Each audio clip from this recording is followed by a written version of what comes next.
Round two, go. Look, it's not round two. It's round one. We did not fuck this up earlier. Okay, I'm with promise. you. And Zach wasn't shitting out loud on the last little mishap we had. No, it was just a burp. Everyday thing for people. So I still haven't started the Facebook Live yet because Mm-hmm. I'm trying to figure out how I can get them to hear you. If not, then I'm having a one-sided conversation and I'm gonna sound like a fucking idiot because I'm responding to no one. But I think I may do it anyway. I'm just nervous to do it. Why? I don't know. I don't have a problem with making the video or even talking on here live. I was a little nervous the first time we did it live here on here. I don't know why. It's just different. You know, when you record it, if you do something wrong, you can just edit it. But you Mm-hmm. can't do that on live. Um, and I'm not a big tech guy, so I was trying to figure out the streaming platform that Corey Carmichael, told me about. Mm-hmm. I need to play around with it Mm. and see how I can get it connected. But other than that, Doesn't he use Twitch? he uses Twitch, but he streams for you. So you can use Twitch, but you have to stream from a different platform, like a streaming platform dedicated for that, and then it sends it to Twitch basically. Mm. So I'm just trying to figure out how maybe to get people to hear you. Because they wouldn't hear you, through the Mac speakers are terrible. They're not gonna hear you through that. But regardless, Zach, I got a lot I want to talk about. Of course you do. Well, I wouldn't say a lot of topics. There's like two or three topics, and they're kind of closely related. One of Mm-hmm. them, I made a video last. I don't know if you watched it on the page, but I was so fucking mad last night, Zach. Did I Why? send you? Did I send you the picture of the tweet I had Probably. where I You called sent the me a lot guy of pictures. where I called the guy dumb motherfucker? Yes, you sent me that picture. So you saw the. Oh, you didn't see the video though because it's just a picture. But you saw. Did you read the tweet? What he said? Yes. What he said, just for the people that don't know, is his name is Ron Filipkowski. And Ron, sorry, I'm sharing this to the Facebook page.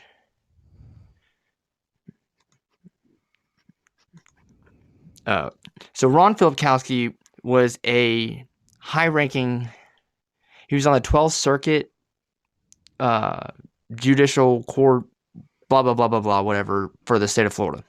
Mm-hmm. He's got like 230,000 Twitter followers. Nancy Okay. Pelosi follows him. Okay, so he's in a position of power. Okay. He resigned last December because he didn't like how DeSantis was handling the COVID pandemic. Mm-hmm. And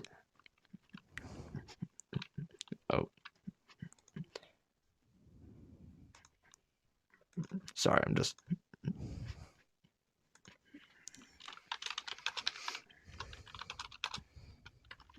sharing this on Twitter, trying to get people in the room here.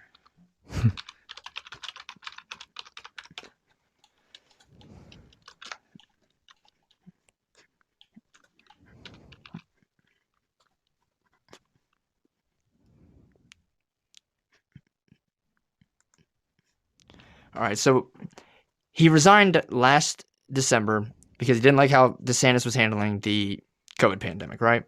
Mm-hmm. He put his resignation letter up on Twitter. That's how I found out about this. And he is basically like a self-proclaimed asshole. Okay. And I say that because on there he's a Democrat. That doesn't mean he's an asshole, but he's a Democrat. He lists that on his Twitter page. Apparently he's now a defense attorney. But he also follows these like right-wing rallies and shit. And like he used another word, he like oversees them. You know, he basically looks for dumb shit that Republicans are doing at these rallies. So Okay. obviously, and then he follows these high profile trials. So obviously, this Kyle Rittenhouse trial, he's all over this. Well, yesterday, he tweets that Judge Schroeder's phone goes off, and that the ringtone is the same song that Trump walks out to at his rallies. Yeah. Well, I listened to the video, and it's like an old phone ringtone, like it's like kind of has like that ringtone sound, but in the beat of a certain song, right? Okay. And I recognize it, and it's "God Bless the USA." Mm. And the guy fucking tweeted, he's like, Judge Schroeder's phone goes off, and of course the ringtone is the song that Trump walks out to at his rallies. Go figure. So I was like, you're a dumb motherfucker. That song is "God Bless the USA." You're trying to disqualify a judge because his song is "God Bless the USA" and Trump walks out to that song? Are you fucking stupid? It's that country song. You know what I'm talking about? Yeah, I know what you're talking about. It's a good song. Great song. Yeah. Well, I had that tweet, and Twitter warned me before sending that tweet. I haven't faced any repercussions yet, thank God, but I'm sure I will, my next one. But they did send me Probably. a warning. They said beforehand, they said, you need to review this tweet for any hate speech. We're trying to cut down on this, blah, blah, blah, blah, blah. I'm guessing and it's not because I said motherfucker, because I had another tweet responding to a video, and that was, and I put motherfucker in that, right? And they didn't say anything. But it's because I said, you're a motherfucker, dumb motherfucker. You're hurting his feelings, man. Actually, they probably got mad about me saying dumb instead of motherfucker. But, however, I scroll, I'm like, okay, well, there's like 2,800 responses. Like, someone's got to call this guy out too, right? Not just me. I scroll through the tweets. The very next one below mine says, I'm surprised the judge's robe isn't white and with a white hood. Yeah. I said, really? So we're just fucking racist now because we listen to a song that says "God Bless the USA." So not only are we right-wing radicals, we're fucking a part of the KKK as well. Yeah, you didn't realize that? But what was shocking is I scrolled down, and the next person goes, that should have been an immediate mistrial if the jury heard that ringtone. People, we can't be this stupid. And then all of a sudden I'm reading his response. People are like, God, I despise this song. I can't stand this song. Blah, blah, blah, blah, blah. I'm like, I can understand if you don't like the song itself. Like, you don't like country music. You don't like the, whatever. But don't dislike a song because like the substance of the song. Like don't dislike the song because of what the song means. That's fucking stupid. You know what I'm saying? No, I'm with you 100%. But people they've always hated those songs that are like that because they think, they all believe that, Again, you're talking about really stupid people, so it's really tough for me to have an educated comment when the person who's making said comment about the song that's about the country that they live in.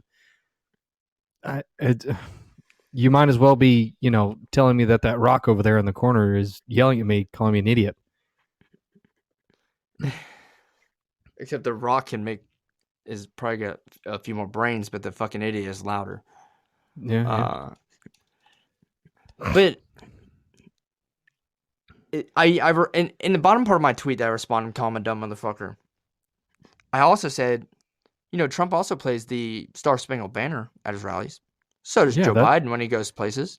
And we also do it at sporting arenas. So I guess that makes everyone a Trump supporter. Well, no, because most people want all that stuff removed. You know that, right? Yeah. I thought about that too, but they still play it. They still play it at Biden's, all the presidential stuff, whatever. A lot of the same songs. So I guess that just makes them all Trump supporters now. Yeah, I guess. I don't know. I can't pay attention to people who make comments like that because people who make comments like that are the type of people who need to hop on a plane or a boat or just go jump in the ocean and they need to go elsewhere. Because if they don't enjoy songs that celebrate the country that they live in, that gives them the things that they have, then they don't deserve to be here Like, yeah. whatsoever. Well, I could understand if it was like the "Let's Go Brandon" song, because that's like one-sided. Like, I get it. I could understand that. Okay. But God bless the USA. That's not a divisive song. There's nothing in there other than maybe the singer's Republican that divides anyone. Yeah, but even then, you're still stretching for something. They're stretching for something. Yes. Yeah, you know what I mean. I just can't stand that. That's where we're at now. And what bothers me, Zach, is I thought that this idiot was the only person that did that. Oh no, there's and tons I went of on them, today, man. and there's another fucking idiot that did it too. There's tons of them. They're all over the place. It's it blows my mind the people who still live in this country, but they hate anything that acts as pride for what this country is. Yeah, well, I went on a big rant in a video last night, Mm-hmm. and I probably redid it about 5 or 6 times. I just couldn't because I would go on this rant and I'd start saying something that was stupid. Like, so I went. It was still a very vulgar rant, but I cut it back a little bit. Mm-hmm. And what kind of ticked me off even more, so I saw that because I was gonna do kind of just like a commentary on the Kyle Ritenhouse trial, and I don't know if you watched that yesterday at all. Did you see any highlights? I saw highlights. I didn't watch it. Did you see highlights. the judge just absolutely rip that guy a new asshole yesterday? I saw highlights of it, and My it was phenomenal. Well, do you know why? No, I don't remember exactly why he did that. So, and I'm gonna explain this the best I can in the way because I'm not, I don't know all the legal stuff. The judge is extremely smart. Mm-hmm. He starts throwing stuff off the top of his head. This is why he's a judge too, but he starts throwing shit off the top of his head. That's just, I don't know how he remembers it all. But basically, I think what happens is they have like a line of questioning or certain topics they want to go into. Mm-hmm. The judge will then say, no, that has nothing to do with the case. You can't do that. And whatever, okay? So if you do want to end up going into the topic, let's say you do think it has something to do with this case, you have to file something with the judge and let him know, and he has to okay it. Well, they're going back and forth, and the prosecutor starts asking Rittenhouse himself some of these questions that the judge has already said, no, you can't. This has nothing to do with the case. He's already deemed that it's irrelevant. Right. And the guy's arguing with him saying it is, and the judge is like, no, it's not. He's like, I don't see how these things are correlated. And I think a lot of it was Rittenhouse supposedly made a comment before the riots, like weeks before maybe, saying like, oh, if I had my AR-15, I'd shoot these people or some shit, someone on a car, right? And the judge is like, I don't see how saying that you would shoot someone if you had a gun, because they're on a car, right? Like weeks beforehand, has anything to do with what he did there? Because when he was there, he had his AR-15. And he never shot anyone that was on a car. In fact, he was helping people. Like he didn't act on this at all. So it's not like he went and started just doing that, right? Mm-hmm. And the judge, by the evidence already shown, had deemed that, he only was shooting basically these people that he was involved with. And he said, now, whether or not he's guilty of murder or self-defense, that's for the jury to decide. Mm-hmm. But a comment that he made 3 or 4 weeks ago is stupid. Then people were posting pictures of his TikTok. And on his TikTok, it's a profile picture of him holding the AR-15. And right below it, it says like something like, I'm trying to be famous. Now, how stupid are people? The whole point in like having like a TikTok or something is because you want people to. We talked about this the other day. Attention. Mm-hmm. Right? Yep. Well, they're trying to put that stuff on him. The other thing that the judge ripped into this guy about, and this one was really fucked up that this guy did, is he asked Kyle Rittenhouse, he said, how come because he's up there testifying in his own trial, which is that's not usual. You don't normally do that. Well, they're having to stretch to try to get anything on this kid. So, well, I think, but now they rehearsed though. I mean, they had this kid answering these questions, and they did this attorney that they went and found for him is freaking. If I get in a situation, that's who I'm trying to hire. This guy is freaking good. He is absolutely just dismantled the prosecution, just made a mockery of them. But the prosecutor asked Kyle Rittenhouse, he said, how come you're deciding to get up here now and tell your story? Why didn't you tell anyone from the time this happened to now? Why didn't you come out and say that this is what happened, blah, blah, blah? Why are you waiting till now? And the judge was like, his face, Zach, was like, you gotta be fucking kidding me. Because that's against your Fifth Amendment. Like, why would he fucking talk at all? Right. And say something that's going to incriminate him, first of all. He's like, that's like, you can't question his right to remain silent. Yeah. And again, this is how I'm perceiving it. Like, that's what I thought of when this attorney is asking him, like, why didn't you say anything? Like, why the fuck would he say anything? Right. Why would he say anything to incriminate himself? Yeah. And they're thinking, it's because he saw these videos, and the evidence and rehearsed with his attorney and got his story straight, and practiced it and blah, blah, blah, blah, blah, up until now. And changed the thing. He's trying to, and what this guy was really trying to do, his ultimate goal, because he has no case. His ultimate goal was he was starting to break some of these rules in front of the jury. Because every time the judge started yelling at the guy, he had to ask the jury to leave. He has to ask the jury to leave and not talk about the case because he doesn't want them hearing what he's yelling at this attorney about and what this attorney's doing wrong, because he doesn't want their mind to be swayed like, oh, you're not being fair. You're crossing the line, and the jury's, leans one way or the other. Like, you don't want that. So the judge has to ask the jury to leave when he's getting on him about shit.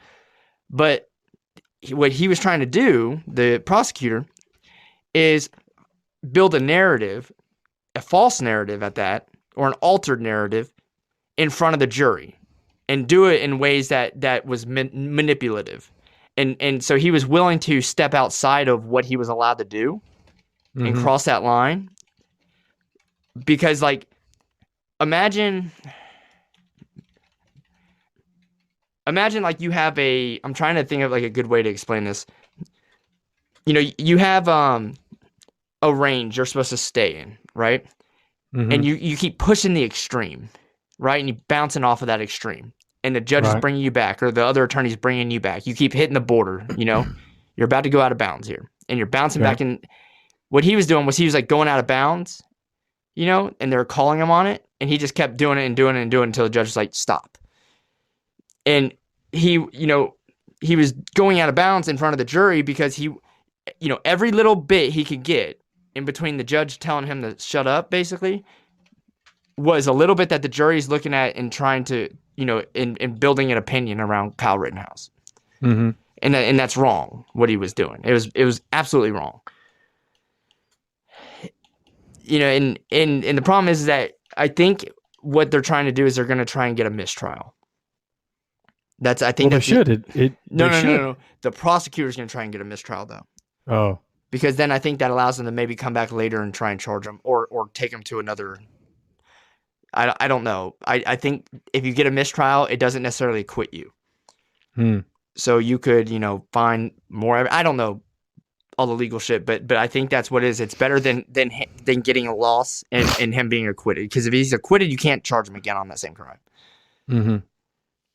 So I think that's what this attorney the prosecutor is trying to do is like, okay, well, we don't have a case here.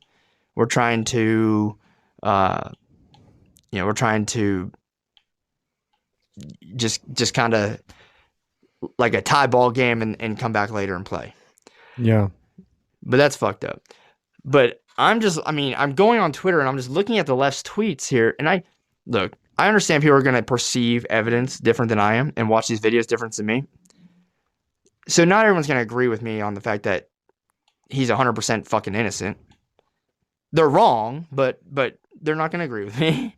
I'm reading these opinions. Twitter is a great place to go and find these stupid ass opinions because it's all liberal on Twitter for the most part. And I mean, you just, man, like they're saying, oh, he's so pro Rittenhouse or anything like that. No, he's pro constitutional rights. The judge. Yeah. I hope that any judge I go in front of is like that guy and respects the boundaries and the Constitution and your rights. You know, like because he, like they won't let him call the people that Rittenhouse shot victims. Mm-hmm. The guy that got shot in the arm, Grotsky, his last name is Gage Grotsky, I think. When he got up there and initially testified, he tried saying, or he did say, that Kyle Rittenhouse murdered that other guy right before him. And the judge stopped him and said, hold on, you can't say murder here, and you can't call him a victim. That's for the jury to decide. But during the course of this trial, you can't refer to anything as murder or self-defense or as anyone as a victim because they are not deemed a victim yet. Okay. Right? They can only be called a victim if they're going to like the hospital. The hospital will call them a victim because they're the injured party or the dead party. But in trial, they're not a victim yet. They have to be deemed a victim by the court of law, which they are not yet, because that's what we're trying to figure out. Are they victims or are they assholes that were fucking trying to kill this kid or hurt this kid? Which they were. I mean, hell, one of them, even if he was murdered, was an asshole regardless and needed to die. You know, and it's crazy. But the other thing I want to go into, Zach, did you see the coach of Texas and his rant? No, I didn't. So Bo Davis, he's the defensive line coach of the University of Texas. Texas had just had a 4-game losing streak. Zach, they got on the bus and he motherfucked those kids. I bet he did. I would down too. that fucking bus, Zach. Oh my God. I would too. Some 4-game losing streak. Oh yeah. Well, he got on there. He's like, y'all want to go to transport? Then get the fuck out of here. Go. Like, oh yeah. And I'm thinking, you know, I'm looking at this. I'm thinking it's funny because I'm like, you know, on a good week that happens 2 or 3 times. On a bad week, that's going to happen a lot. Yeah, you know, especially if you have 4 back-to-back weeks. Yeah, like what people don't understand is that coaches' lives in college depend around the actions of immature 18 to 23-year-old kids. Oh yeah. You know, like they don't understand that. They think, oh, these are grown adults. They are adults and they are grown, but they're between being mature, fully mature and understanding things and being a child. Right. Because I was there. I know how they are. They look like grown-ass men. They're fucking, they look like grown-ass men. But mentally, like, the way they act, it's like, I mean, it's almost like being around a bunch of kids. And it's fun. It is. But these coaches' lives revolve around that. Mm-hmm. And this coach's job is at risk of these kids not playing good. Right. The other thing this coach is doing is teaching kids how to win. And how to take things serious and how to be competitive. So now but what was his rant? Like what was he just talking about their losses and all that BS? Here, I can play it. Let me try and play it for you. So he just, man, let me look it up.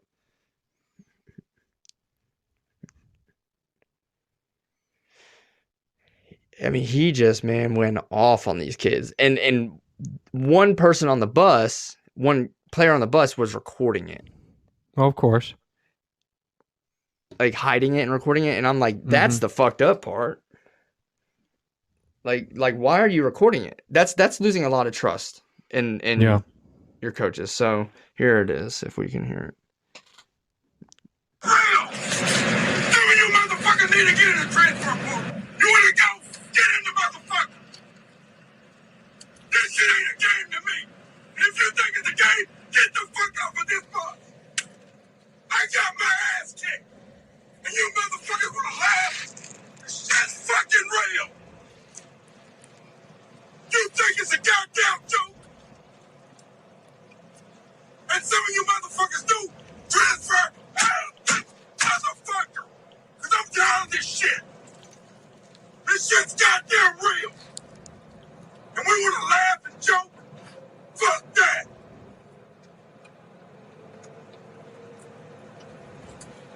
I'm with it. I'm 100% with it. Oh yeah, Dude, are you kidding? Are you kidding me? A 4-game losing streak, and somebody is, there's no chance. That's 100% validated. Every bit of it's validated. Yeah. Oh, There's no question. Here's the thing. Everyone needs a good motherfucking every once in a while. Oh, 100%. Especially in sports like that. You've got, because we both know how it is. When you're playing football and, it's just you and, it's just a bunch of dudes together, everybody's going to cut up to a certain point. But when you're losing 4 weeks in a row and you're a team like Texas, no, you don't cut up. You've got a stone face and you got to be locked in. So that, what he did, totally validated. 100% validated. Oh, agreed. And here's the other thing. Those kids, more than likely, are going to go back to the locker room and laugh about it later on. Maybe not that day, but that week, they're going to be, man, that guy was fucking mad. And just, that's what we did. We joked about it. Like, it's not like getting yelled at in high school. When you get yelled at by a coach in high school like that, like, it was kind of embarrassing. Guys, because I feel like people just didn't necessarily know how to, take it on the team. Like when you watch someone get ripped, you're, at least at my high school, it's kind of like, damn, dude, you fucked up bad. Like, and it was, like, embarrassing. But in college, everyone got ripped like that. Everyone. Oh, yeah. It happened. Literally the first coach that talked to me on a football field in college motherfucked me like that for being over the line during stretching. And you just laugh about it. Like, I tell this story to this day. It was funny as shit, honestly. And some of the things that these coaches say are absolutely funny. But there was another tweet, Zach, replying to this that I pointed out last night. This Jose something, he's Twitter verified, so I left his name in there. He was like, I can't believe that coach did that. I would never let my kids go play for someone like that. I wonder how Coach Sarkisian felt about Bo Davis motherfucking those kids like that. And I'm like, you can go fuck yourself. And your kids don't need to be playing football if that's how it is. Because there's a reason why football is so great.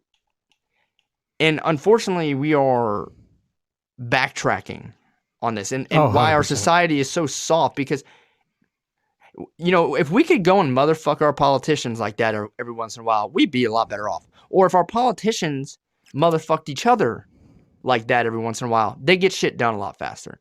There's a lot more transparency. You know how that guy feels. When you have a coach that doesn't talk to you and just whatever, you don't know what he's thinking. Or anyone for that matter, right? But if you have someone that's screaming at you and yelling at you, at least you know what like where his head's at. Well, you know what it is? You know what the problem is? It's our society has moved to participation trophies and nobody left behind. Everybody has got to feel special. Everybody's got to feel like they're doing a good job. You got to validate everybody in whatever they're doing because God forbid somebody gets their feelings hurt and is told to work harder because that just doesn't make any sense. But that's what the problem is. And that's where all this is coming to because now you've got kids going to college who, they're coming out of high school and they're the greatest thing from their small town and they're going to college thinking the same thing. And what do they want? They want a participation trophy. They're like, I'm the best. I deserve to play. And you can't tell me anything because I'm the best. And that's not how it is. It can't be that way. But then for me, that all stems back to, home life and the way their parents raise them and the type of sports that they play and all that kind of stuff. Because, like when you're a little kid, starting out, call it soccer or whatever it may be, at the end of the season, everybody gets a trophy, all that kind of stuff. I hate that. I don't think it should be like that. I think that's a joke. 100% fucking not. You know what? The best thing my parents did, I remember I may have gotten like one or two, like when I was real little, but it was kind of just maybe they passed it out at the end of the game and I just took it. But like, I don't remember us, they must have thrown them all away or they never really wanted us having those trophies. Unless we won. Mm-hmm. Like, that's it. And that's how it should be. I hate, this is what I hate about Pop Warner football, is we would beat the shit out of people. Mm-hmm. And whether it be my dad, who was the coach at the time, or I watched him have to do a lot with his teams. He would have to like write a letter to the league apologizing for beating someone by more than 4 touchdowns. And I'm like, really? That's where we're at? I'm sorry. I don't care what age it is. What fucking age? People are like, oh, it's not good for their mentality. Whatever the fuck you. If you are getting your ass whooped, you're going to do one of 2 things. You're going to either try and get better and focus on how to beat someone, or you're going to give up. Quit. Yep. If you quit, then quit. Then we don't need you anyway. Correct. You're going to learn how to either push through it and get better, or take the beating, take it on the chin, because some teams are just better, right? That's right. But the worst thing to do is to, and that's the socialist point of view right there. We're going to equal everything. We're going to do things to maintain equality, whether it be in the economy or in sports or whatever. The coach Bo Davis doing that rant, that's capitalism. That's go hard or go home, right? You're either with me or you're not. Right. You're here for a specific reason, and if you're going to be here for that reason, you're going to give me everything you got. Exactly. And if you're not good enough, then I don't need you. There's a lot of players on that team that aren't good enough, that walk-ons and stuff that go there every day and appreciate it, and they fucking push and push and push. And scholarship guys for too, sure. Right? That don't quit. And the coaches appreciate those people. And it's just, but you know what? You learn so many lessons, especially in football. Football is such a great game because you learn so many lessons being around people like that coach right there. Yep. You learn, think about it. If you can take that ass chewing right there, you're more than likely going to be able to take it at work, because I doubt anyone's going to really talk to you like that in the real world. Right. The other thing, Zach, let's not forget, I think people tend to forget, and we actually made this comment earlier in the show. These are adults. They're 18, 19, 20, like average age on that bus, probably 21, 22-ish, maybe? Probably. Depending on how young or old the whole team is. So Joe Biden can send people to Afghanistan on a fucked up decision that he made and get 13 people killed. And I'm not talking about sending people to war, because they do that too, but I'm just talking about with a dumbass decision like that could have been avoided, right? By the way, we forgot to do this. I wanted to do this. I want to thank all the veterans for serving today. It is Veterans Day. So please shout out to that.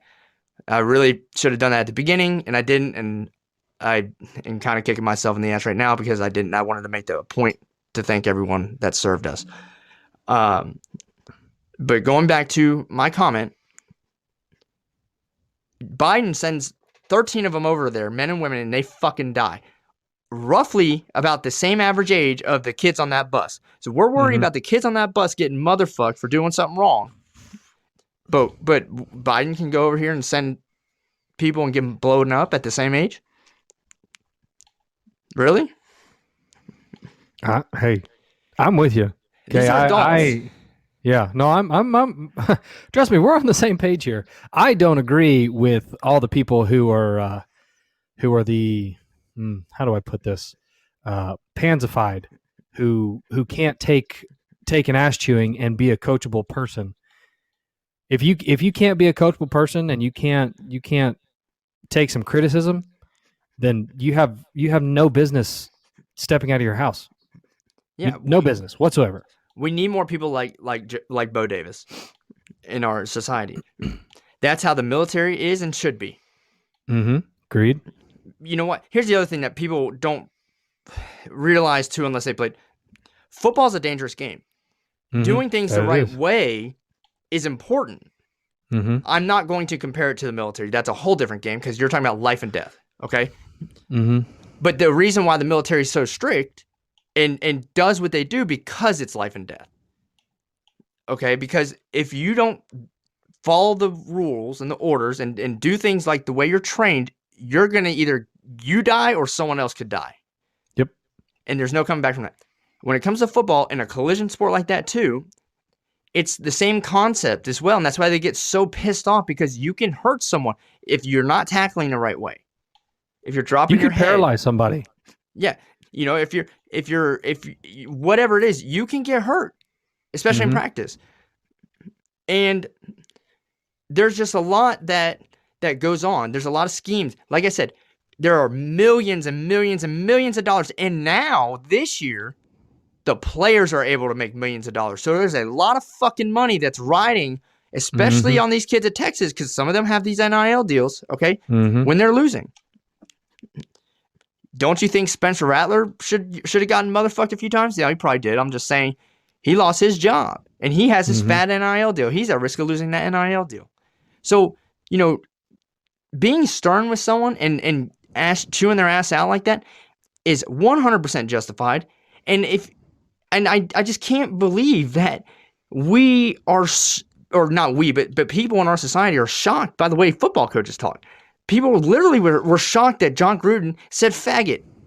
They say faggot all the time. All the fucking time. If they investigated the NFL and college football and went off of how many times they said faggot, you couldn't reopen the fucking league for another 20,000 years. Okay? Like, I'm serious. It would be shut down and done forever. Agreed. And it just is how it is. You have certain environments that you cannot be one of these people where you are offended by what someone's going to say to you because you won't make it. You will not survive in that environment. I literally, and I watched a coach literally in film, and this isn't in high school. This is when we're adults. Okay, this is in college. In film, start yelling at a guy did something wrong on film, and he kept making mistakes.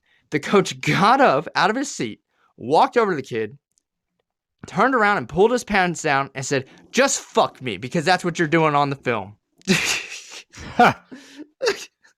This is after you left, Zach. Oh my gosh. That'd have been funny to see.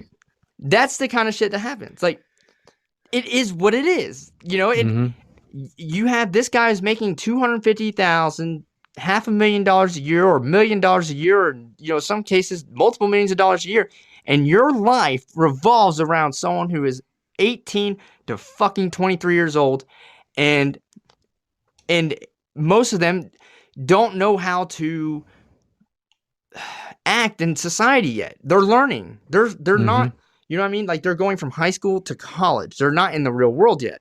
Now, some of them are more mature than others. Some of them have kids. Some of them are married. But the fact that we are softening people up because, oh my gosh, guns aren't dangerous, people are dangerous. I'm not even going to comment to that comment. I hope she can hear me. But unless it's in Alec Baldwin's hand, I guess you could say it's dangerous. Actually, no, Alec Baldwin's just deadly. But I just cannot. This is what I was going on a rant about. This is what I made that video about last night, Zach. As many times I redid, you know, recording the video, I couldn't let it go. It was fucking bothering me that this guy said, "I can't believe that coach motherfucked those kids like that." Then, you know, I can. What? Oh, well, I can believe it. I'm just saying, like, then don't let your kids play for him. First of all, by the time your kids get to him, they're not kids anymore. No, they're adults. And by the time, you know, like you have to let them grow up. Yep. The problem with our politicians now is because they never experienced that. They think locker room talk is not, you know, it's like a filtered conversation. And when Trump says, you know, grab someone by the pussy, they're like, that's not locker room talk. That's just crazy. And I'm like, I heard way worse shit in the locker rooms. Oh, 100%. Way worse shit. So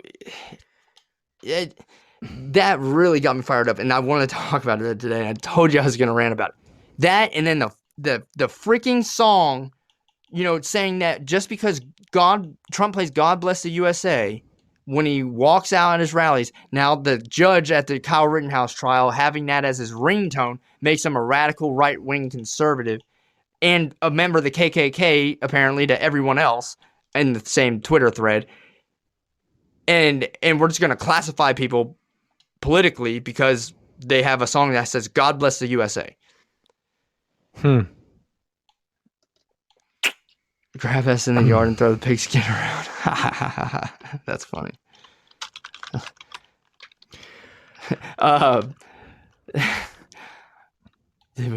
We didn't play grab ass.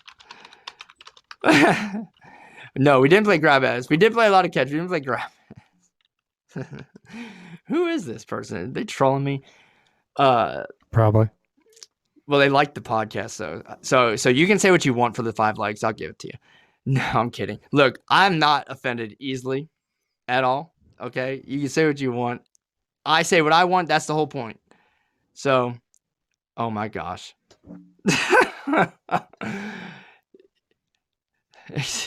Did you see this, Zach? This conversation right now? Oh yeah, I see it. I didn't know Trump was in the room. Oh shit! He said Sly's gonna get banned.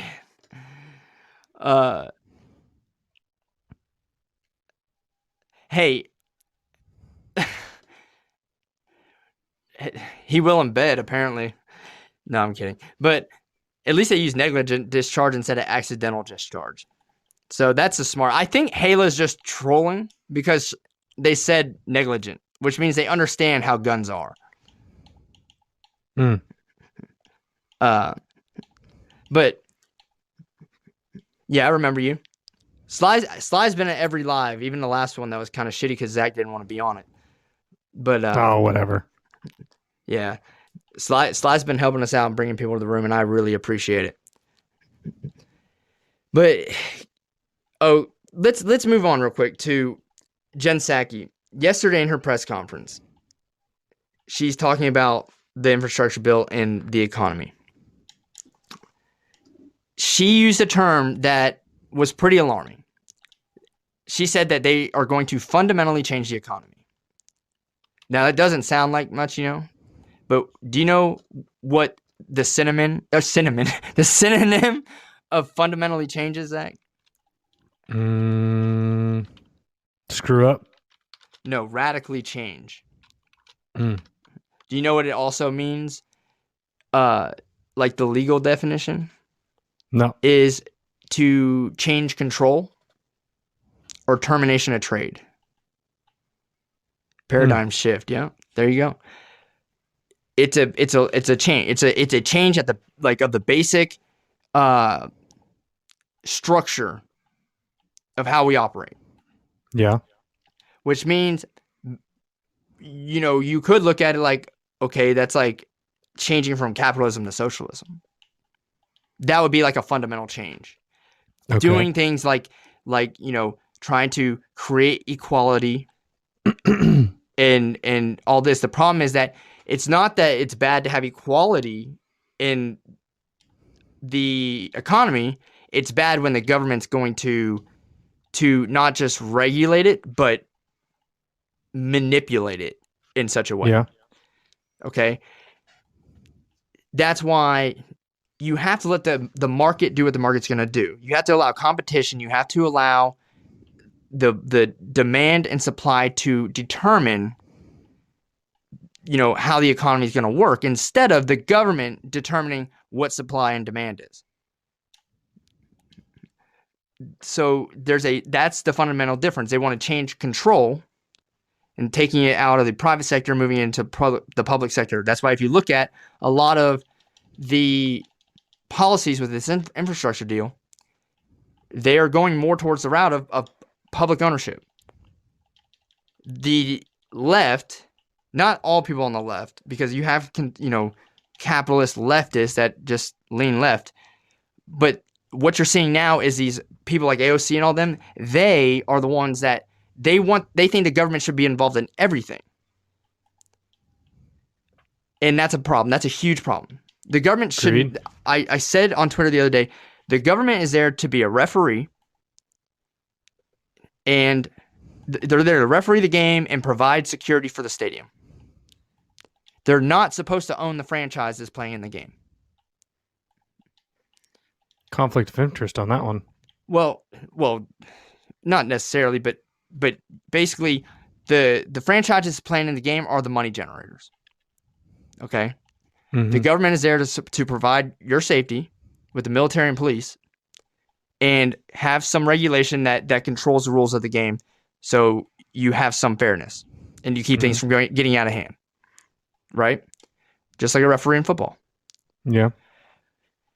So you can't have them if they own the franchises, though. Then they control the entire game, plus they referee the game, and it's just like a lot. It's like having a fucking movie or a play.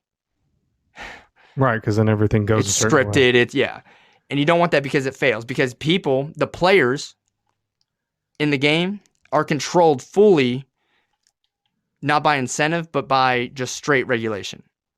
Mm-hmm. And there's no incentive to play in the game. Veritas? Unironically? I don't know. Now I'm starting to read these comments. I haven't been keeping up with them. Well, don't get too sidetracked. Well, she's saying she disagrees with me on. So, Hayla, are you disagreeing on what part are you disagreeing on? I'm curious. And if you want to call in, feel free to call in too. Anyone's more than welcome to call in that wants to call in. Please feel free to join the show with Mr. Dog. Oh. Okay. So are you agreeing with my take as far as what I was saying about capitalism and the government and government control? And that's directed at Hayla. Okay, cool. So yeah, I'm going through the comments and reading them now, and so I'm just curious. I want to keep up. I want to make sure that, because I do like having that discussion. Now, Woody Bush is right. Guns cannot commit a crime. Woody Bush. That's funny. Woody Bush. She said, I think it's more likely to be shot by negligent discharge and struck by lightning, but I'm only speaking anecdotally. Okay, so what I want to say, I don't know what the chances of either of those are, Halen, but the chances of you being shot by a gun that's not in someone's hand is 0%. Yep. Unless that said someone drops that gun, which would be negligent on their behalf. Yeah, but even if they dropped it, you're talking about a very, very precise type hit on the ground for that weapon to go off. So that Zach, my dad's a farmer. He oversees a lot of land, right? One of the orange groves down there, they actually had an incident that happened when I was little. I remember him telling me this story.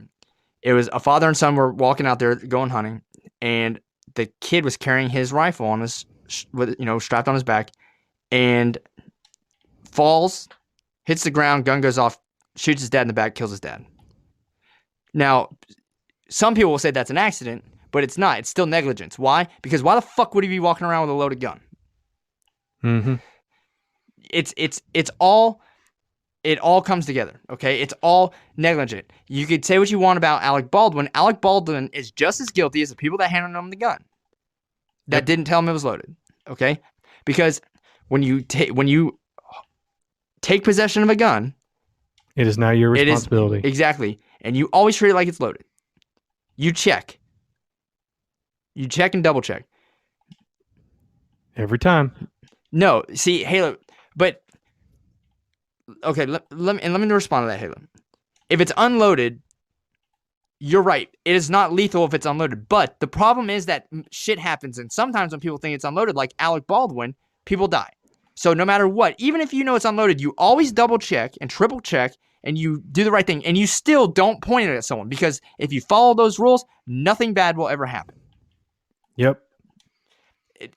There's two rules, okay?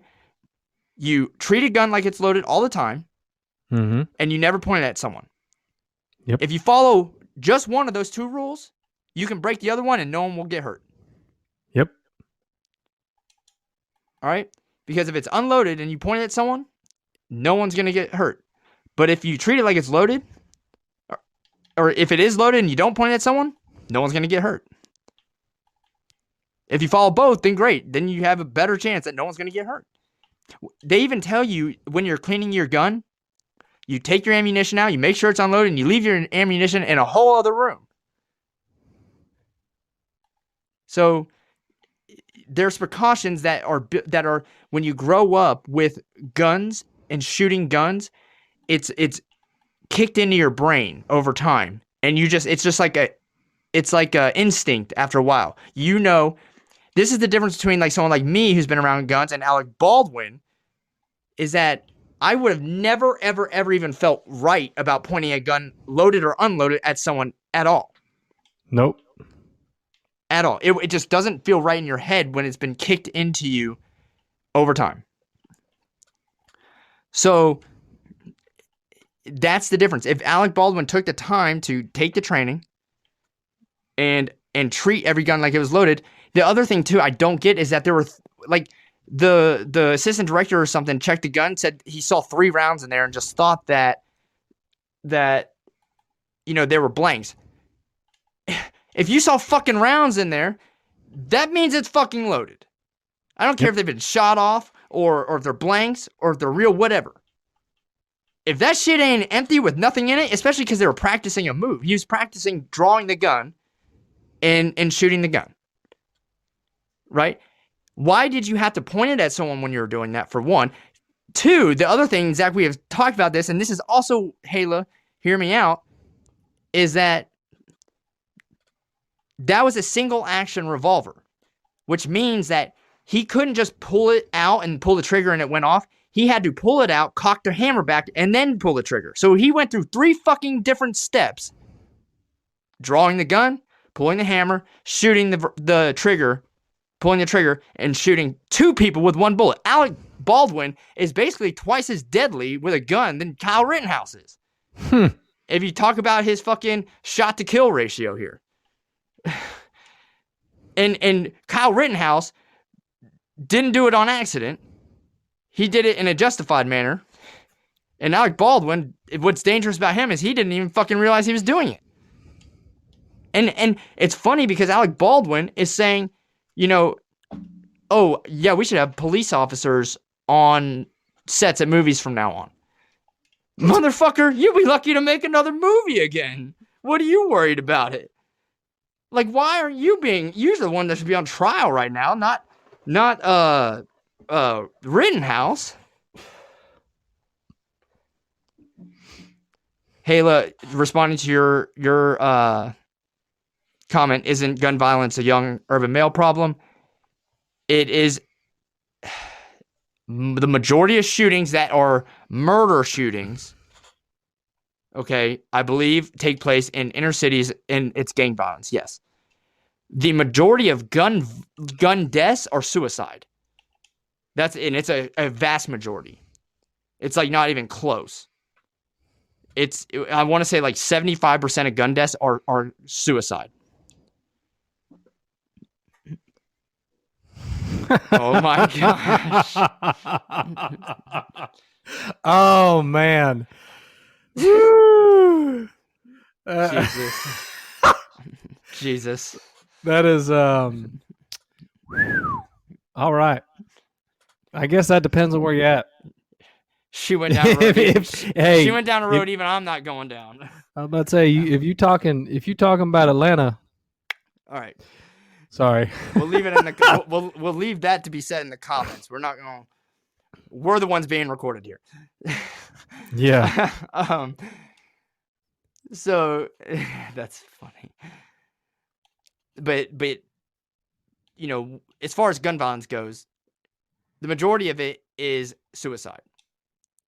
As far as AR-15 gun violence goes, I want to say there's like 200 people shot, maybe or so, with an AR-15 out of like 35,000.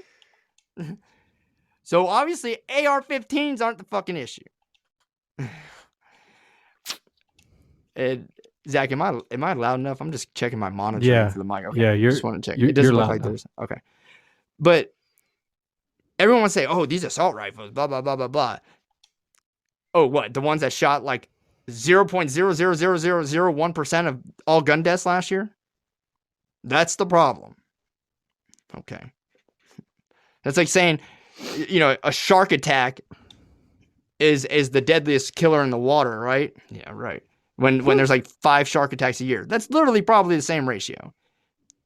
So if you look at 35,000 people killed by guns a year and 200 of them are shot with an AR-15, Haley, going back to your lightning comment, how many people died in storms last year and how many of that was with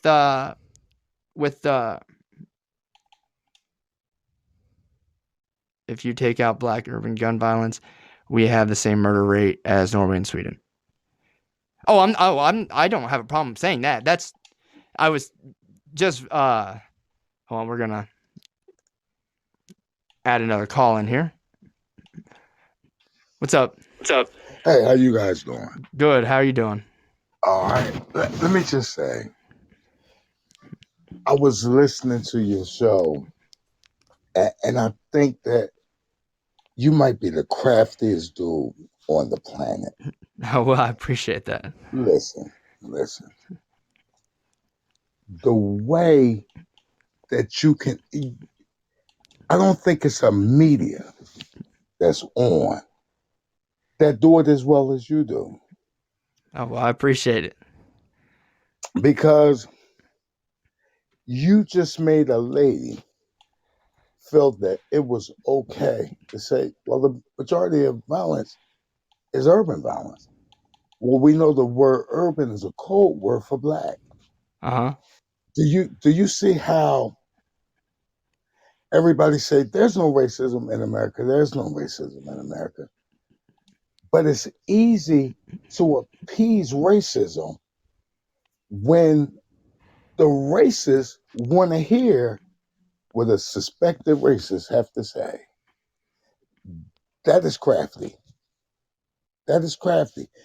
You said that the dude that was directing movies should be on trial, not Rittenhouse.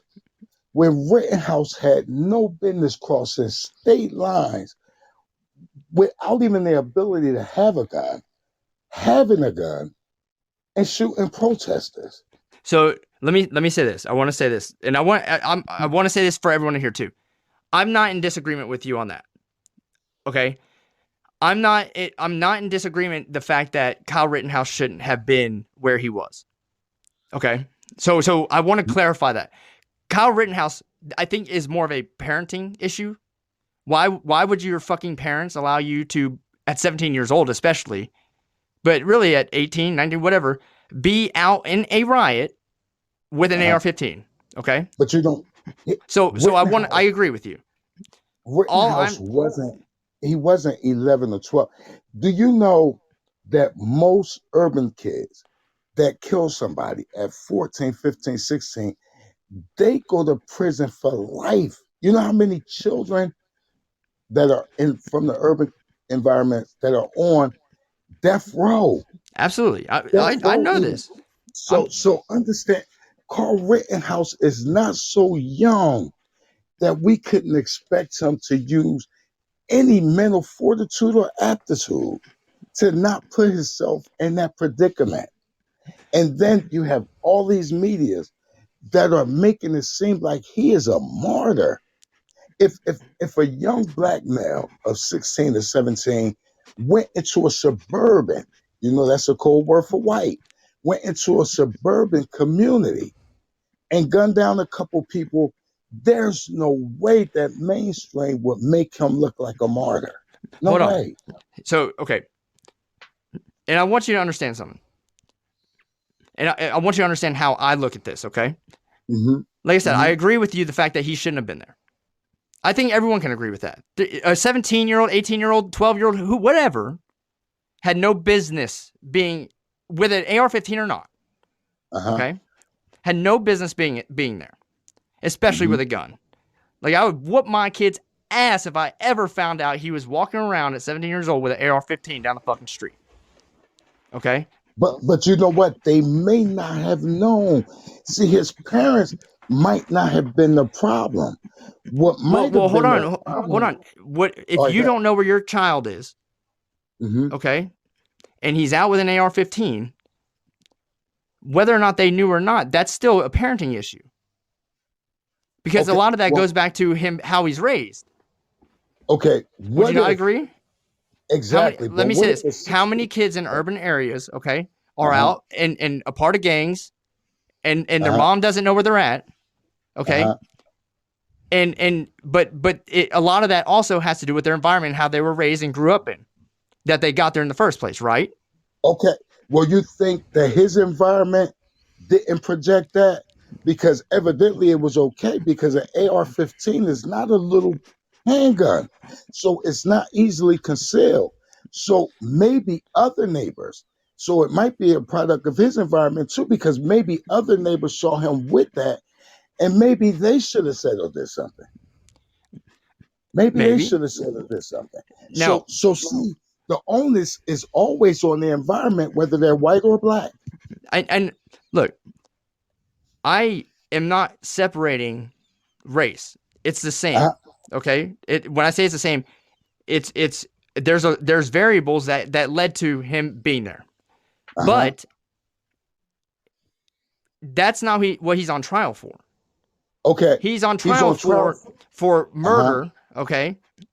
And the act itself, and it doesn't matter if you're a fucking black kid or a white kid or a Mexican kid uh-huh. or whatever, okay? Okay, okay. He is on trial for murder. Mm-hmm, If you watch the videos, and I've watched and I've kept up with the trial and I've watched this, okay? uh-huh, He was being attacked.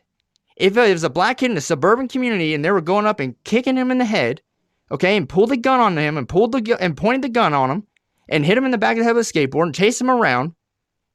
Let's say it was 3 of them, right? And there's a crowd of 40 people there, and he shot the 3 people that are beating his ass. It would have been 100% justified. And anyone in well, this country that sees it differently is a problem. okay. Well, let Okay. me say this. If you get out of a car with a gun, don't you pose a threat? Don't you pose an imminent threat? See, Not see, necessarily. No.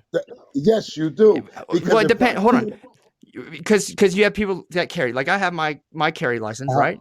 You get out. A uh-huh. cop carries a gun. Is a cop an immediate threat when he gets out of the car? No. Oh, depending on which neighborhood he is in, he just might be according to who he is and how his character and You just said personality it. is. You just said it. Not because he's a cop. It depends on who he is, right? Well, So and it we depends again. And remember, he said location too, because based off of said location, like if I rolled into Oakland, California, I would have a different feel about myself getting out of the car in Oakland, California, than I would if I rolled into, I don't know, heck, I don't know, Let's just in Wyoming or something, somewhere super random where there's not a whole lot of people. It's a different feeling in different areas. So that, I mean, obviously, police officers in the line of their work have to take that into consideration. well, they also got to take in consideration that they have an element of people because of the stigma, not because all police officers are bad, but because of the stigma that they present. They have in certain areas and certain environments, they have a projection of being just as equally bad as the gangs. Understand this. If if the rabbit got the gun, it ain't no fun. And when Rittenhouse got out of that car, he was the rabbit because the rabbit had the gun. So I guess they thought they had to attack him with veracity so that maybe they could live. Because what Well, was no, his no, no, no. intention? Hold on. What was his intention? Rittenhouse was going around, and they have on video. You can go look this Uh-huh. up. Okay, it's all Uh-huh. documented. And Okay. this is why this case has gone downhill for the prosecution so far, because they literally, even people the guy that got shot, all right, admitted Mm-hmm. he was literally going around and helping people. It didn't matter if they were Black Lives Matter, anyone. He was providing aid. He was helping them. He had the gun because he felt he needed the gun to protect himself. Whether or not it was an AR-15 or a pistol doesn't matter. Okay, He said he thought he needed protection because, as you know, these riots tend to have gotten dangerous. They just had a lot of destruction and stuff. Hold on, let me finish. All right. Now, he wasn't a threat. In fact, he was going around and helping people. He was actually in the middle, I think, of helping someone when the first guy, Joseph Rosenbaum, started chasing him. Joseph Rosenbaum, all right, before that had told the group that Rittenhouse was with that if he caught any of them alone, he was going to fucking kill them. Joseph Rosenbaum was released from a mental hospital and was homeless because he had just got done beating the fuck out of his wife. All right. And his wife told him to get out. He's also served 2 years in prison for 11 counts of child molestation, 5 different kids charged with anal raping them between the ages of 9 and 11. Joseph Rosenbaum has a severe history of violence. And when he's making a threat like that, now it's correlating, right? You're going back to your argument of the kind of person he was. Rittenhouse had no criminal record. He was there providing aid. He was there helping everyone, whether it was the rioters or the police or whoever he could help. All right. They attacked him because Rosenbaum was fucked up in the head to begin with and just didn't like him. Well, let me ask you this. Good. Let me ask you this really quick. If it's 3 o'clock in the morning and I'm walking around with a gun that I'm not supposed to have, and I'm in a very upscale neighborhood, and a couple of people see me and they call the cops, and I say, once I get locked up and go on trial, well, I was just walking around with this gun so that I can help people because it's 3 o'clock, 4 o'clock in the morning, people get robbed that time. Do you think that hold on. But what's the context here?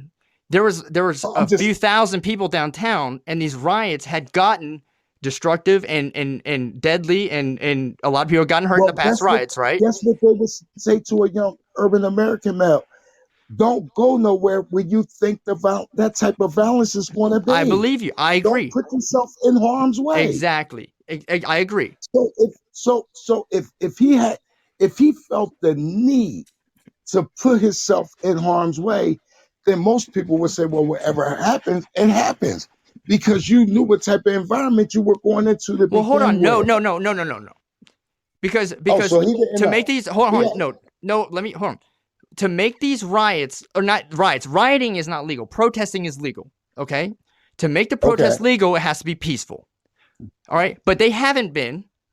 So when you carry a gun on your hip or someone that has a concealed carry, the reason why we're allowed to carry guns and stuff like that, right? Other than the fact to protect us from the government, is for our own personal protection. You see people, you've probably seen it when people go into Walmart or wherever, they got a gun on their hip. And they're not a cop, they just have one, right? Because they're just, some people are, well, it could happen, but it may not, and more likely I'd rather be safe than sorry. Yes, but and I don't carry my gun everywhere, but I'm just saying that could happen. The question that I'm asking is, do everybody get these excuses that you guys are making for this kid?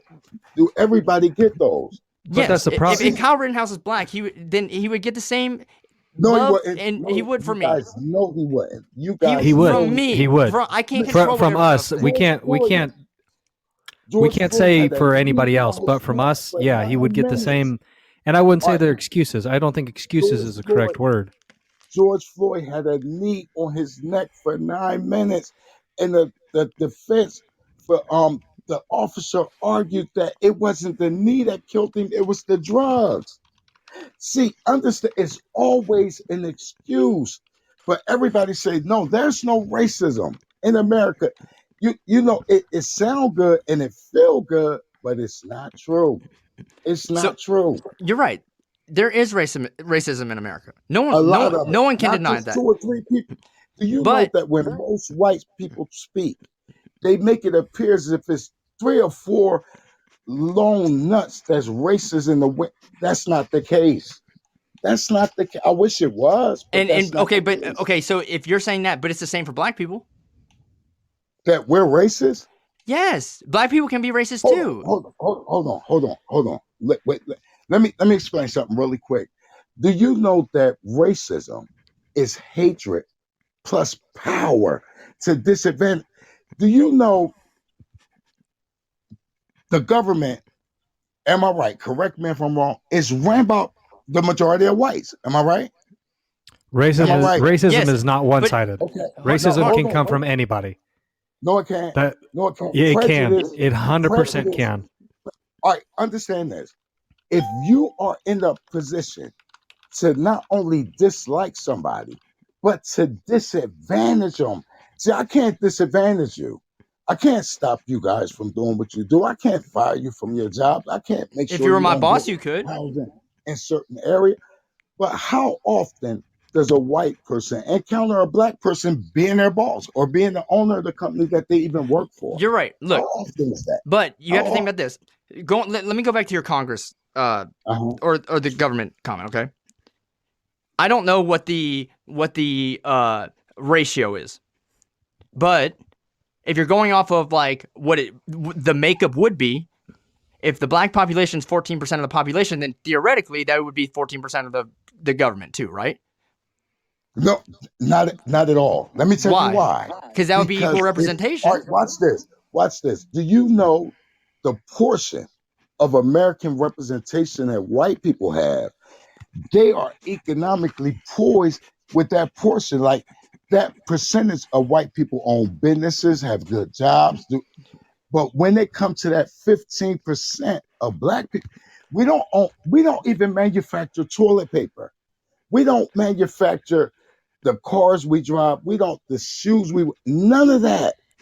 But everything that we wear, white people make. Every soap that we buy, white people up and so on and so forth. And if they're not making it, they're allocating it to the Chinese and everybody else who's making it. So therefore, how can you be racist when you're not in a position to cut people off? I can't stop you from going to school, but you can stop me. Okay, let me And I don't hold mean on. you personally. I mean your Okay, people. okay. So I don't know how long you've been listening today, but we were talking about football. Now Zach and I both Uh-huh. played Division I college football. Uh-huh. We were maybe one of 15 or 20 white people on the whole team. Okay. Uh-huh. We Mind also you, had I am not white. Just to Zach's preface this conversation, Zach is not white. He's Native American and Colombian. Hispanic. Okay. So, but okay, so we had one Hispanic on the team, and then like maybe 15 or 20 white people, and then the rest were black. Okay. Uh-huh. Mm-hmm. As far as the coaching Now, staff went, I want to say about 50% of the coaching staff was black. My coach was black. I played receiver. I was the only white person in my receiving room.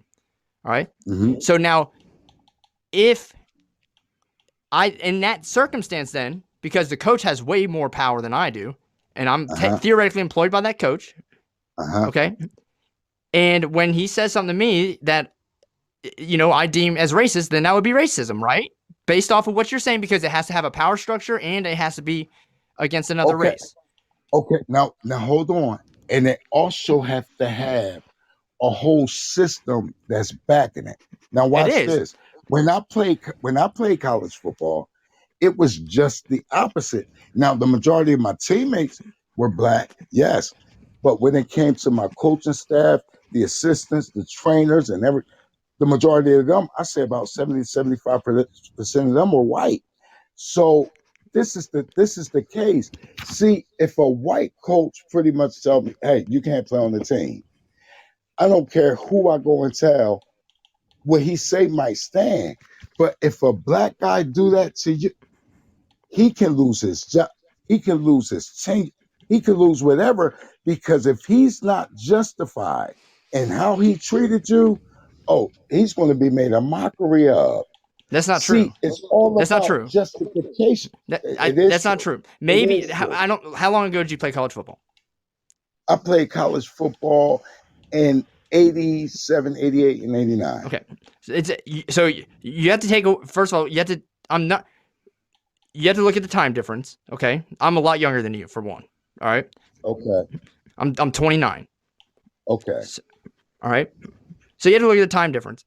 I didn't grow up then. I'm not going to speak on what it was like when you were in college. Okay.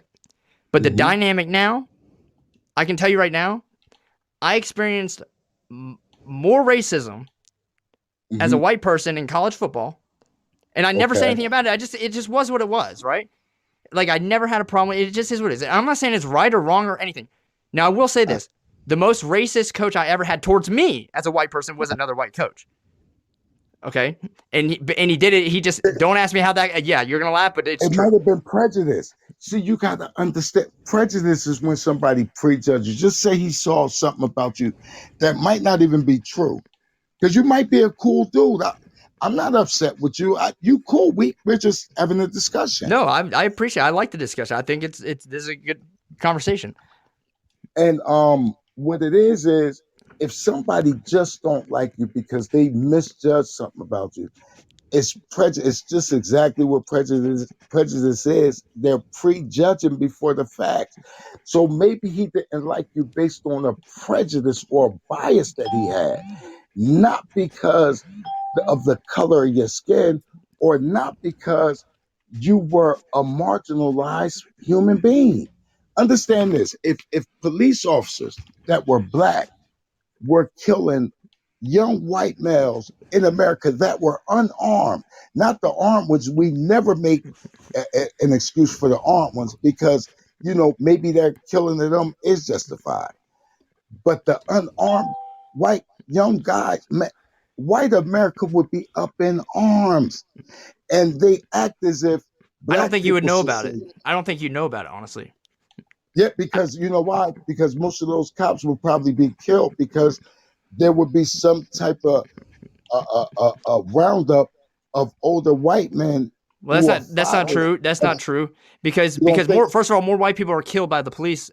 Substantially more white people are killed by the police than black people every year. You can look that up. because That's a of their stat. numbers. I know, Understand? but I'm just saying. Because But of it their happens. You're numbers. saying, hold on, But but what you're about marginalizing it. how And how go ahead. many young white males Mm-hmm. that are unarmed? Do you know? Check this out. While unarmed young black men are being killed, young white guys are shooting up whole high schools, shooting up whole churches, and still making it to jail. How is that And a black possible? Because and a if black cops person's are never done saying that. he killed somebody and made it to jail No, and been a hot shooter, yeah, probably, the last one in Texas was black, and he's in jail now, I think. and he was a hot shooter. Yeah. Now, understand this. Understand this. Do you know that there was I think it was a few years ago. I forget what state it was in, but it was a high speed chase on a highway, Mm-hmm. and the white guy got out of the car, ran and jumped. It's always that the demarcation divider in the middle of the highway. He jumped over that and then made it to the other side and jumped over the fence. All the while he was shooting. He got down and started running through the community where they caught him, but he had actually shot two officers. I think if any black guy shot, probably even killed one of the two officers, do you know he would not make it to prison? He wouldn't. And I mean, and it'll probably be justified. But if it's justified for us, then it should be justified for whites also. That's all I'm saying. And If it should. You're right. we should I never make think excuses, whether they're black or white. you're not making you're right. You're making a good point, okay? You're right. It should be the same. I think that it may be I think a lot of it is perception. I think that when you see a black person now having an altercation with a police officer, Uh-huh. everyone is going to film it. Right? But when you see a white person having an altercation with a police officer, not a lot of people are going to film it. So it's not out there as much. You're not going to see it. So we're only seeing a vast Uh-huh. majority of the altercations happening with You're black seeing, people. you're seeing just what I said. It's the marginalization. But Check but this but out. but Do usually you it's know? black people that are filming it. But if white people are arguing with the police, right? Just do you know how many Karens on a day to day just say whatever they want to say to police officers and nothing happened to them, but they go to jail, and half the time they don't even do that. But do you remember the young black lady in Texas? I forget her name. Oh, it's right on the tip of my tongue. She had moved from, I think, another state, and she was going to Texas to get a job, and she was killed there. And they said that the way she spoke to the officers incited what they did to her. See if we have to tape that because we don't know what the outcome going to be, but we see Karens on a regular.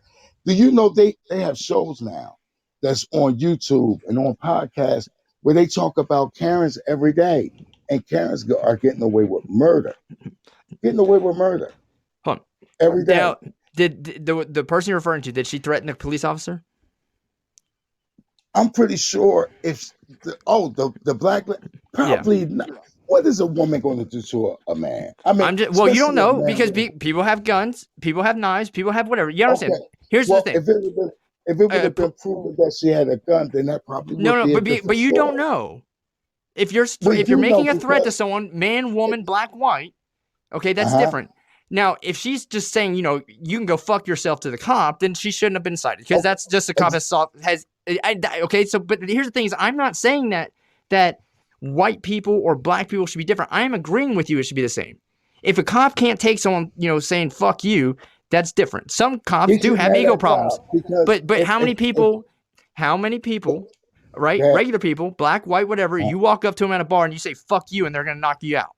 Right? That's just a because person thing. That's not a cop thing. That's not a black white thing. That's no, just some people are more aggressive I than didn't others. say I didn't say that was a cop thing, but when you are a police officer, you have to use a certain a certain level of calmness and rationale that the people on the street don't use. Because if that's the case, we have police officers acting like gang members, You're right. and then we've been saying that's okay because they're regular people, But let and me that's ask a you, people thing. sir, let me ask you. Hmm. I don't know what you do for a living, okay? But do you have the right to safely go home to your family every night? Yeah, yeah. You do, But right? do I have the Hold right? on. But do A I have cop the is a right dangerous to? job. A cop is an Okay, extremely dangerous job. You know why? Because every time you pull someone over, you don't know who's in that car.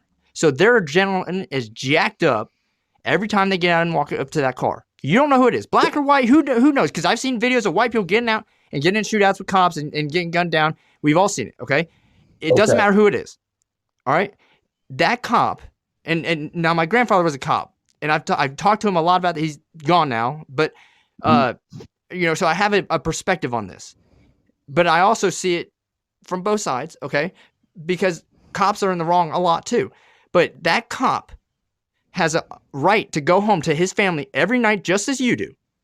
okay. Well, But let you me have to ask you understand this. his adrenaline is going to Uh, be heightened. Now, I wanted Okay, to say this earlier, and uh-huh, I'll let you talk. I apologize. okay, go ahead. So we're lumping, you know, we're having this conversation with the cop and the person he's having an encounter with. If you Uh-huh, are walking, let's say you, and I'm just saying, you're in a gang. Gangs have uh-huh, territories, right? yeah, You're down there in inner city Chicago. You're riding through another gang's territory or walking through another gang's territory. Your senses are going to be heightened. You're going to be on alert, okay, right? okay, yeah, Because you're in a dangerous situation. It's no different for a cop that is having an encounter with anyone because he doesn't know who that person is. They could all be dangerous. Okay?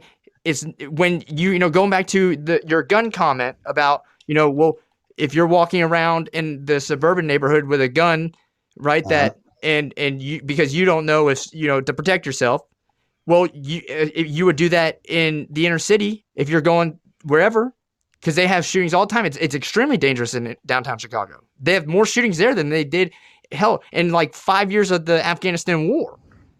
okay. So Now, it's all relative, and you have to understand the scenario and the situation that the cop is entering into, and it's the unknown. So I'm not saying that a cop shouldn't be calm and handle things a certain way. I'm just saying that the way that they are thinking, you understand, you're calmer when a cop approaches you than that cop is. okay. Whether you Well, if think so or that's the not, you case, are. then if that's the case, handcuff everybody immediately You can't and do then it deal though, with the situation. because you can't. That's constitutionally not right. You can't just Okay, but detain people. the thing is, you can't just shoot people either. You're right, So but if that's the case, I would rather them argue to handcuff people first than to just shoot first because I'm not nervous. Okay. If you're that nervous, you're worse than the people that you protected, because most of them might not be that nervous. You're right. But how many times, and I've seen this a lot, and be honest, okay? Because I can tell you what I do. Here's the thing: is I don't think that when I hate this is what I hate hearing. First of all, let me lay this down. I can't stand this, and black people say this a lot. They say that oh, when my kids are growing up, I got to have that talk with them about how they deal with the police. My parents, as a white family, had that talk with me. And a lot of white parents do too. That's not a black or white thing. That is this is what you do. Ask you this. To what It's a respect thing. Yes.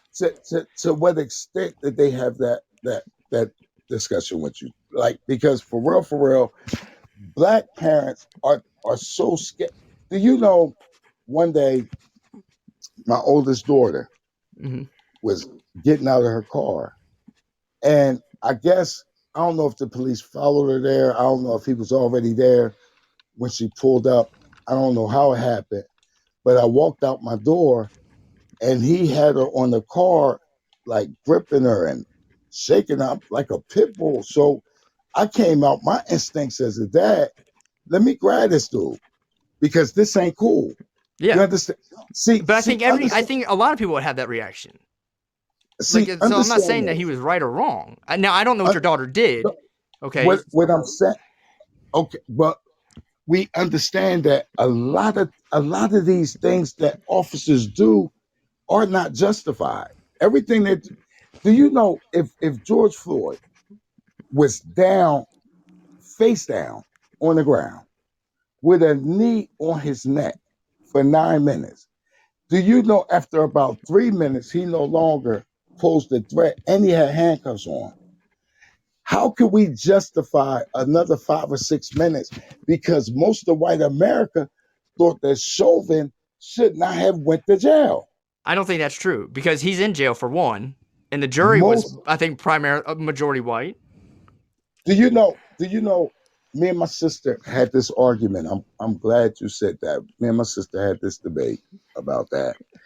I said to her that George Floyd's action was so egregious that even the most racist white person on the planet had a problem with that. I think what he did as an officer of the law, he embarrassed white America. He said that white America said, whoa, we can't even get behind this, because this is just too egregious. They could deal with somebody getting shot, because that's, you shoot them and you walk away, and you could even lie in the report if you have to, but it looked neatly packaged. It was no way that could have been neatly packaged. And that's why Derek Chauvin is in jail. You And he's couldn't going to neatly rot in package. jail. And I don't think anyone is disagreeing with the fact that he shouldn't have done that. Right? But here's what I'll say. Do I think that the knee on the neck thing was freaking crazy? Absolutely. Okay. But and you know what? It's hard for me to even say what I'm about to say, because that was just egregious. I mean, no one should ever do that. He's rightly convicted of murder. Okay. Mhm. But in the video, George Floyd, as far as the I can't breathe thing goes, was saying that while he was in the cop car, hyperventilating, saying he can't breathe when no one was even touching him, and he was sitting down in the cop car. Now, I don't know why they pulled him out and put him back down on the ground. Again, I'm not getting into that, and the guy's in jail for murder. Okay? So we're not denying that was wrong. Let me say this. Do you know, I've heard Antifa and Black Lives Matter referred to pretty much as like terrorists and like, gang members. Not one for the other, Antifa being the terrorist. But you know what the crime of it is? On January 6th, I think about 2 million people went to Washington, D.C., and caused about 30 million in damage. Do you know how much damage was caused by Black Lives Matter riots? Right, but you know 6 months before that? Billions. Did you know that Black Lives Matter, as if you take away the face of the 3 black girls, the 3 black women the lesbians that started that. If you take their faces out of the equation, do you know that Black Lives Matter is a group of white people? George Soros being the head. Yeah, See, which is a that's what problem nobody because ever. he's the one that he does He stupid shit. He hijacked. instigates a lot of shit. He hijacked the movement, and nobody white is saying, "Hey, it's a white guy behind all that." Nobody white is But saying that. but then They're pointing but at think about Black this. Lives Matter as But if you it's brought just those black people. but you brought up the 3 black women that started it. Uh Uh, I know for sure one of them was taking the funds that they generated, which is it's a nonprofit, I believe, and bought huh. and took $150 million from it and bought mansions everywhere. How is that right? Well, let me say. She's taking away Well, from the black you community. know How can what? you get behind that? You are absolutely right, but at the same time, nobody talks about George Soros coming in and giving 111 or 15 million from the door.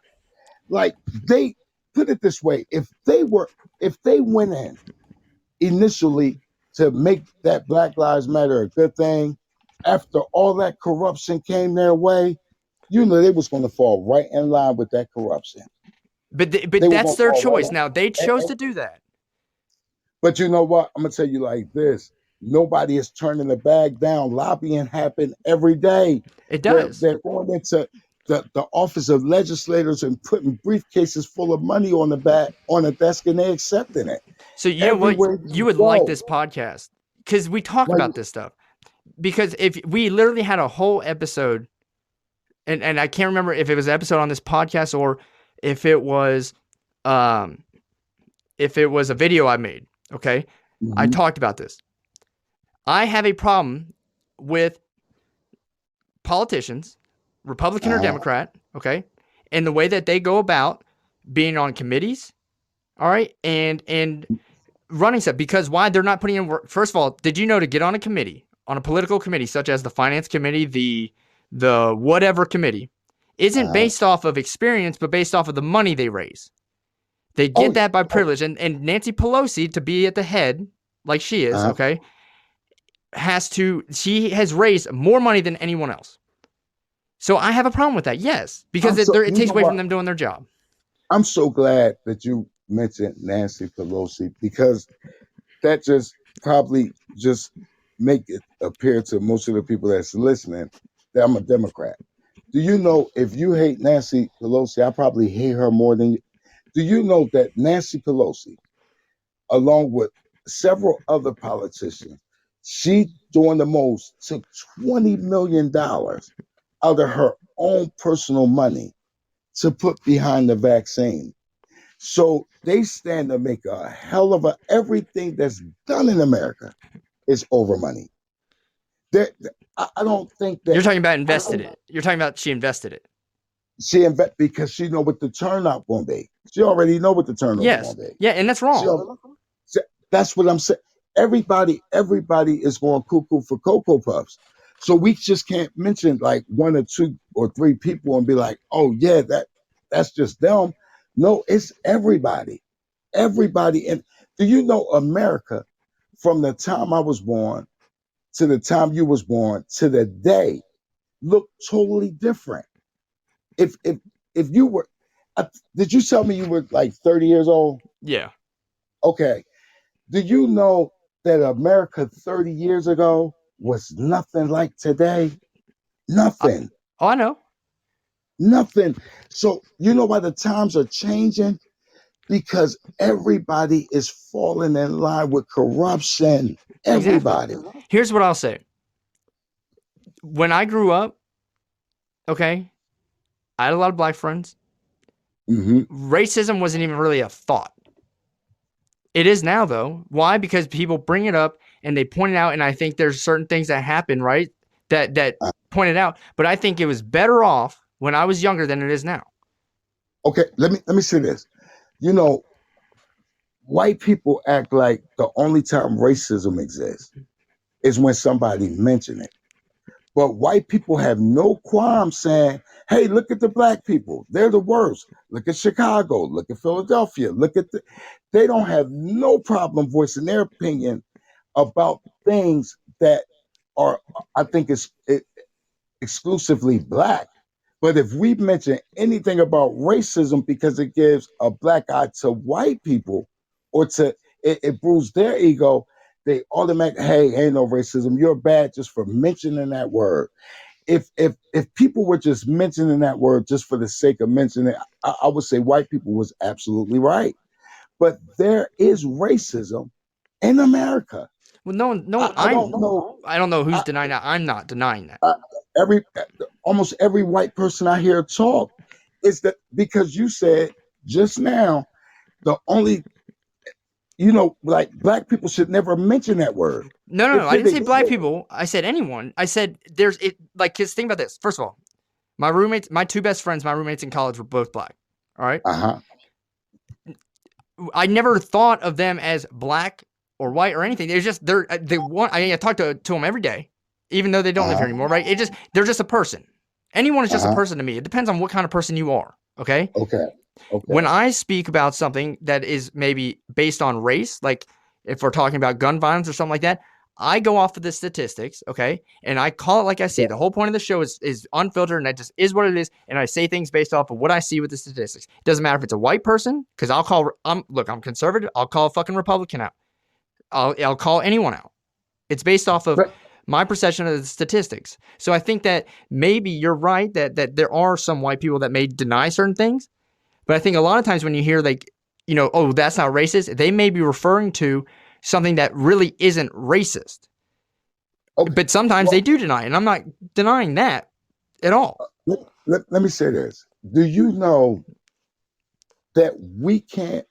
Do you know if somebody walked up to you, like three people, and all three of them had a different instrument in their hand, and all three of them club you with it, they don't have the right to argue which instrument you felt the most.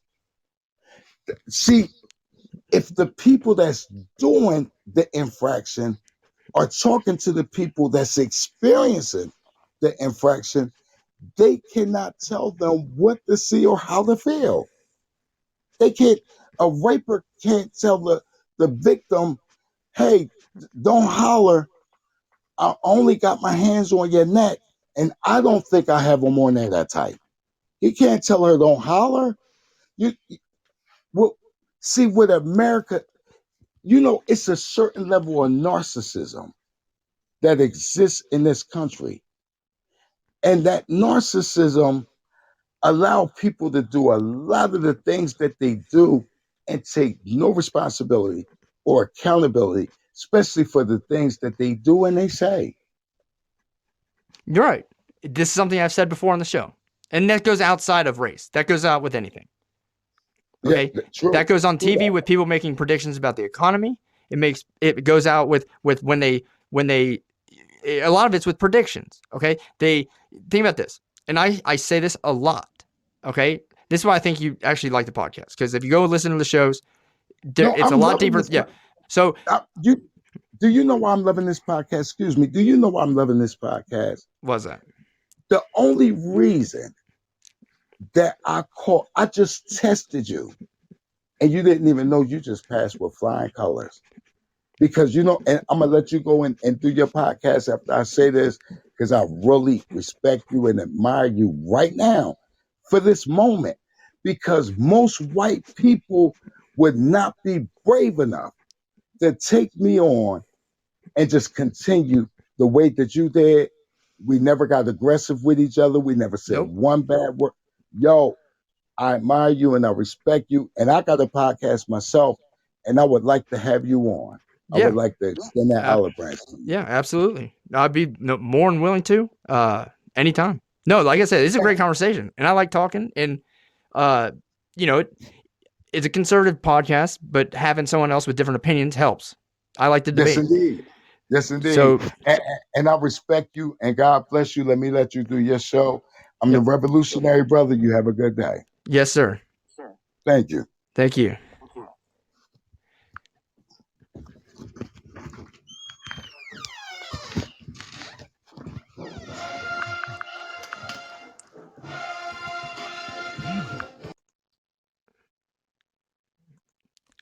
All right, guys. So we're gonna close that out. I think good conversation, unexpected conversation.